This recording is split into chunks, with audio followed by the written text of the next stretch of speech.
আপনারা অবগত আছেন যে গত 9 আগস্ট 2026 সকাল 10:30 ঘটিকায় উত্তরা পূর্ব থানাধীন ডিএল ফিলিং স্টেশনের ম্যানেজার আব্দুল করিম, সহকারী ম্যানেজার আলামিন, সিএনজি অপারেটর সেলিম ও কাভার্ড ভ্যান চালক খোরশেদ ফিলিং স্টেশনের বিক্রয়লব্ধ 1,21,50,000 টাকা ব্যাংকে জমা দেওয়ার উদ্দেশ্যে নিয়ে যাচ্ছিল। তারা বিমানবন্দর থানাধীন ঢাকা ময়মনসিংহ সড়কের ক্রাউন প্লাজার নিকট বিআরটি লেনের কাছে পৌঁছলে মোটরসাইকেলে আসা ডাকাত দল তাদের গতিরোধ করে এবং ডাকাতরা অস্ত্র প্রদর্শন এবং চাপাতি দিয়ে কুবায় তাদের লোকজনকে আহত করে টাকাগুলো ছিনিয়ে নিয়ে যায়। উক্ত ঘটনার পরপরই ডিএমপির গোয়েন্দা বিভাগ এবং উত্তরা ক্রাইম বিভাগ যৌথভাবে তদন্ত অভিযান শুরু করে। গোয়েন্দা তথ্য অনুসন্ধানের ভিত্তিতে নারায়ণগঞ্জ জেলার সিদ্ধিরগঞ্জ এলাকা থেকে প্রথমে ইলিয়াস শিকদার এবং জাফরকে গ্রেপ্তার করা হয়। তাদের দেওয়া তথ্যের ভিত্তিতে বন্দর থানার একটা ভাড়া বাসা থেকে 2টি 7.65 পিস্তল, 3টি ম্যাগাজিন, 6 রাউন্ড গুলি, 4 জোড়া হাতকড়া, র্যাব লেখা 3টি ভেস্ট ও 2টি কালো ক্যাপ, 2টি নাম্বার প্লেট ও র্যাবের মনোগ্রামযুক্ত 4টি ভুয়া পরিচয়পত্র ও 3টি ওয়াকি টকি সেট উদ্ধার করা হয়। তাদেরকে নিবিড়ভাবে জিজ্ঞাসাবাদের পরে তাদের দেওয়া তথ্যের ভিত্তিতে মাতুয়েল এলাকা থেকে রবিউল ইসলামকে গ্রেপ্তার করা হয়। রবিউল ইসলামকে গ্রেপ্তার করার পর তাকে ঘটনার বিষয়ে জিজ্ঞাসা করলে সে ঘটনার সাথে সম্পৃক্ত থাকার কথা স্বীকার করে এবং তার তথ্যের ভিত্তিতে যাত্রাবাড়ির কাজলাপাড় এলাকা থেকে মিন্টু রাহিকে গ্রেপ্তার করা হয়। মিন্টু রাহির বাসা তল্লাশি করে সেখান থেকেও আমরা 2টি 7.65 পিস্তল, 3টি ম্যাগাজিন, 15 রাউন্ড গুলি, 3 জোড়া হাতকড়া, র্যাব লেখা 4টি ভেস্ট, স্টিলের 2টি অফসেট পেপারের 4টি বিভিন্ন গাড়ির নাম্বার প্লেট, র্যাবের ভুয়া মনোগ্রামযুক্ত 4টি ভুয়া পরিচয়পত্র, ওয়াকিটকি সেট চার্জার ও একটি মোটরসাইকেল উদ্ধার করা হয়। এছাড়া রবিউল ইসলামের রুবেলার ভাড়া বাসা থেকে ডাকাতির টাকা 3 লাখ টাকা উদ্ধার করা হয়। পরবর্তীতে রবিউল ও মিন্টুর দেওয়া তথ্যের ভিত্তিতে শ্যামপুর থানাধীন পোস্তকলা এলাকায় অভিযান চালিয়ে সাগরবাড়িকে গ্রেপ্তার করা হয়। সাগরবাড়িকে গ্রেপ্তার করিলে তার ভাড়া বাসা থেকে এই লুণ্ঠিত আরও 9 লক্ষ টাকা উদ্ধার করা হয়।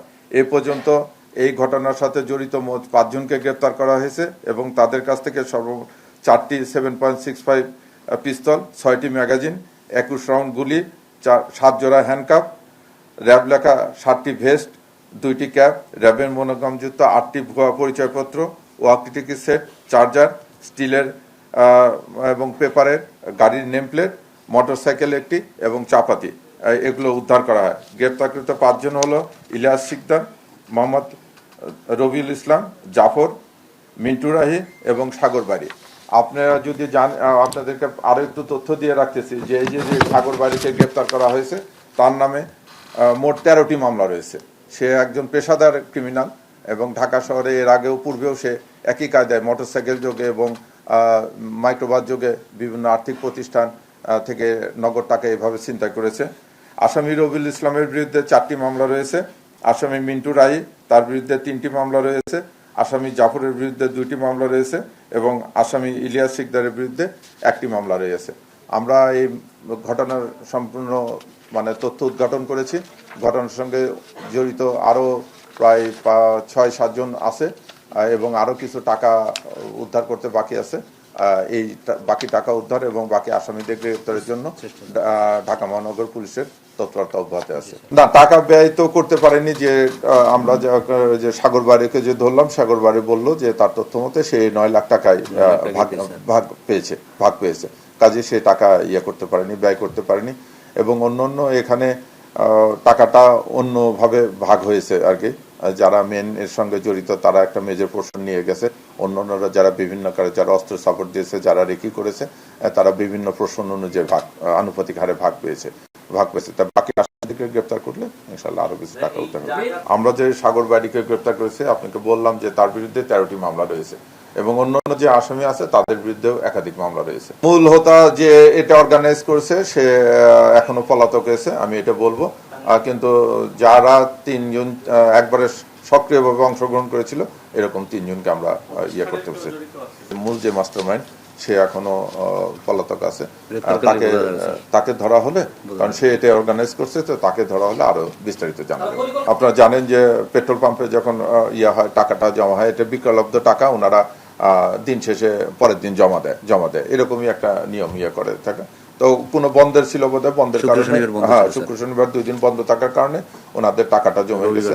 ওনারা রোববারে যথারীতি এইভাবেই টাকা জমা দেন ওনাদের। এটা মানে আগে থেকে এটা এরকম করে ওনারা জমা দেন নিয়মিত করে।